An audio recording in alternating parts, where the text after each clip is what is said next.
নাস্তিকজন যিজনে একেবাৰে ভগৱন্তক পিঠি দিয়ে সিও আনন্দ বিচাৰে আৰু আনন্দ মানে ঈশ্বৰ মানে প্ৰভু। গতিকে সেই আনন্দ বিচাৰি আপুনি মই আহিলো, গুৰুৰূপে ভগৱন্ত কৃষ্ণক আমি জানিলো। গুৰু সেৱা বিনে আৰু ধৰ্ম নাহি কন্ত বুলি কৈছে। এইটো চৰিত পুথিত কৈছে, বৰ সুন্দৰ দৰ্শন। আপোনালোক গুৰু সেৱাটো মূল বস্তু। আজি আপোনালোক গুৰু সেৱা কৰিছে, ভাগৱতত কৈছে এ ৰাম শুনা সবা সদ পদ হুয়া বধান গুৰু সেৱা বিনে জানা ধৰ্ম নাহি কয়।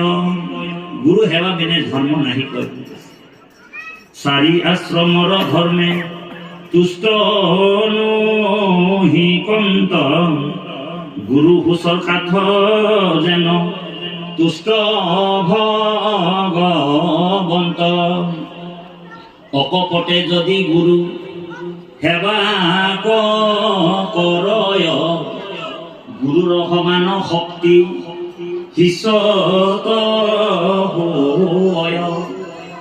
আপুনি মই যদি অকপটভাৱে গুৰু সেৱা কৰোঁ, অকপটভাৱে যদি গুৰু ভক্তি কৰোঁ, তেনেহ'লে গুৰুৰ সমান শক্তি বলবীৰ্য শিষ্যই লাভ কৰিব পাৰে। তাৰ জ্বলন্ত উদাহৰণ হৈছে মহাপুৰুষ মাধৱদেৱ, আমাৰ দ্বিতীয় গুৰুস্বৰূপ, হয়নে প্ৰভু?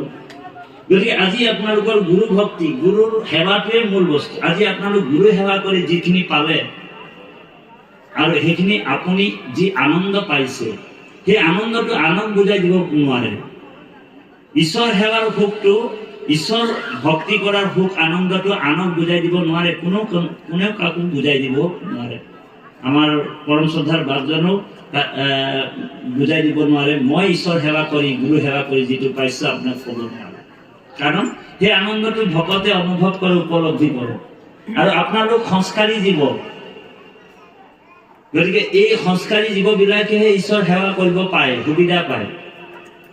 গুৰুজনাই বৰ সুন্দৰ সুন্দৰ দৰ্শন দি থৈ গৈছে। এতিয়া আমি ভাবিছো মহাপুৰুষ জগতগুৰু শ্ৰীমন্ত শংকৰদেৱৰ দৰ্শনৰ নিচিনাকৈ আৰু বেলেগ দৰ্শন এই সংসাৰতে নাই। বোলে কিয় নাই? কাৰণ সমস্ত ভূতত যি আত্মাস্বৰূপে ভগৱান আছে, এইটো বেদ বেদান্তৰ সিদ্ধান্ত। এই বেদ বেদান্তৰ সিদ্ধান্তটো কেৱল গুৰুজনাইহে দিব পাৰিছে। সেইকাৰণে কুকুৰ চিগাল গদৰ বড়ো আত্মৰাম কীৰ্তনত কৈছে, হয়নে বাৰু?